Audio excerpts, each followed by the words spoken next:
اور رسول اللہ صلی اللہ علیہ وسلم کے سراپے میں جبرائیل ظاہر ہوا تھا، اس لیے کہ بشر سویہ، ایک کامل بشر، کامل حسین و جمیل بشر کی شکل میں آیا، اور کائنات انسانی میں کامل بشریت حسن و جمال کی رسول اللہ کے علاوہ کسی کو حاصل نہیں ہے۔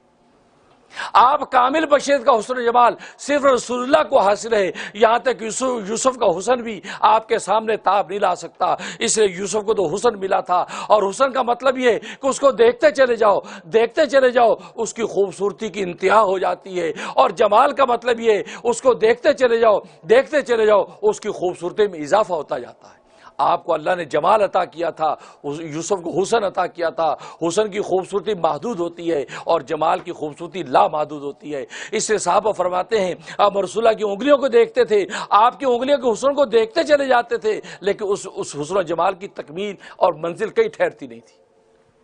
آپ کے ہونٹوں کی خوبصورتی کو ہم دیکھتے جاتے تھے، اس خوبصورتی میں منہمک ہو جاتے تھے۔ اسی وجہ سے حدیث میں آتا ہے کہ 14ویں کا چاند چمک رہا ہے، رسول اللہ نے مرون کلر کی چادر اوڑھی ہوئی ہے، یمنی چادر اوڑھی ہوئی ہے، اور آپ کا چہرہ انور تابا اور چمک رہا ہے۔ ابو ہریرہ فرماتے ہیں میں کبھی 14ویں کے چاند کو دیکھتا ہوں، کبھی رسول اللہ کے چہرے کو دیکھتا ہوں، دونوں چاند چمک رہے ہیں اور دونوں مقابلے میں مد مقابل چمک رہے ہیں، لیکن بار بار دیکھنے کے بعد میں فیصلہ یہ کرتا ہوں کہ محمد کے حسن و جمال کے سامنے چاند مار پڑ رہا ہے۔ اللہ اکبر،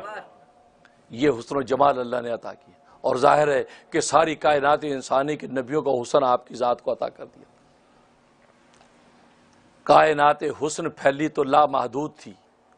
کائنات حسن پھیلی تو لامحدود تھی، اور جب سمٹی تو نام محمد ہو کر رہ گئی۔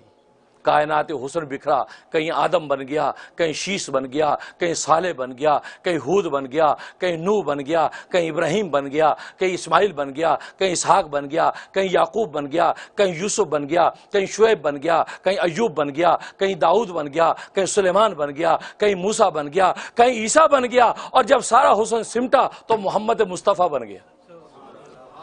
حسن یوسف دم عیسیٰ ید بیضا داری، حسن یوسف دم عیسیٰ ید بیضا داری، آنچے خوبہ ہمہ دارن کی تو تنہا داری۔ آپ اکیلے کی ذات میں اللہ تبارک و تعالی نے ساری کائنات انسانی کے جمال اور سارے کائناتی کے انسانی کے کمال جمع کر دیے۔ شکراً شکراً یا